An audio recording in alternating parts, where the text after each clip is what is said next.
I arrived a few minutes ahead of Lisette, my wife of 5 years. The wait for the reservation gadget to buzz in my hand took only a few minutes. There were plenty of tables available, but I think they were understaffed. Lisette texted that she had a few more spreadsheets to finish, but she was on her way. We met at a fraternity party and got married shortly after graduation. We both survived the challenges of the pandemic. Although my work hours were cut back, our plans to have children were put on hold until the pandemic was over. After placing my drink order, I looked through the menu. Why? I don't know, since I always order the same thing. As I sat there, I heard a man's voice. Spencer? Although the couple seated in the next booth seemed familiar, I couldn't immediately place them.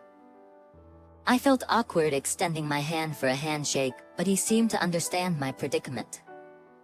James Borden and my wife Sharon Borden and Waters? Of course, my apologies. Out of context, I just couldn't remember you, I said as I shook his hand and also gently shook the woman's hand. It's not a problem. I doubt we've met more than a few times. Are you here alone? James asked. Temporarily. I'm waiting for Lisette. She just texted that she has some more spreadsheets to finish. But she's on her way. You're keeping her pretty busy, I replied.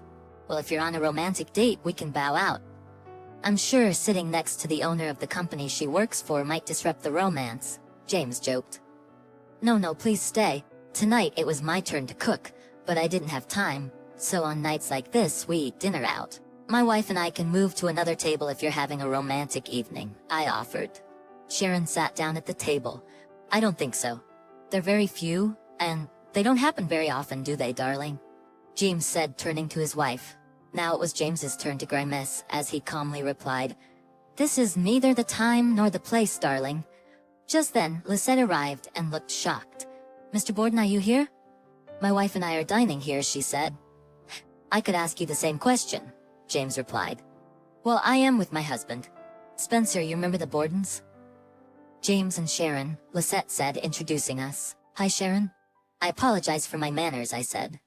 Yes, we're in touch, I confirmed. Lisette's face and eyes contorted in a way I'd never seen before. James became curious. So you've been spending time working on spreadsheets? I asked Lisette. Spencer made it sound like you were working overtime, I added. Now I looked at Lisette curiously. She was clicking her heels, like she was trying to get back to Kansas. Lisette started to sweat and turned slightly pink. Well, that was an outright lie. I was actually shopping, Lisette admitted. She slid into our booth and sat across from me. Sharon reached into her bag and pulled out a folder, which she held out to James. As James slid the folder towards me, he stared at Lisette. Was that another, what did you call it? A pure lie, he asked. More like you were spreading your legs for Cody Williams, weren't you, Lisette? My mind turned into a mishmash of panic, rage, shock, and confusion. I couldn't help myself. What on earth have you been up to? When Lisette tried to stand up, Sharon put her hand on her shoulder, steadying her in her seat. James took a very businesslike tone. Cody works as a designer. He, like your wife, is already unemployed. I apologize, Spencer, for taking this out on you. The file in your hands is a private investigator's report, including photos taken an hour ago. Sharon and I learned from him that this is where you were planning to meet for dinner tonight. Lisette, I'm very disappointed in this, as I had high hopes for you. However, I can't risk the success of my company on people who can't be trusted. Why don't we order something, Sharon? Spencer, I'll pay for your dinner if you want to eat. I'm turning to James.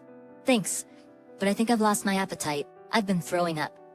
Lisette's face contorted even more as she fought back tears.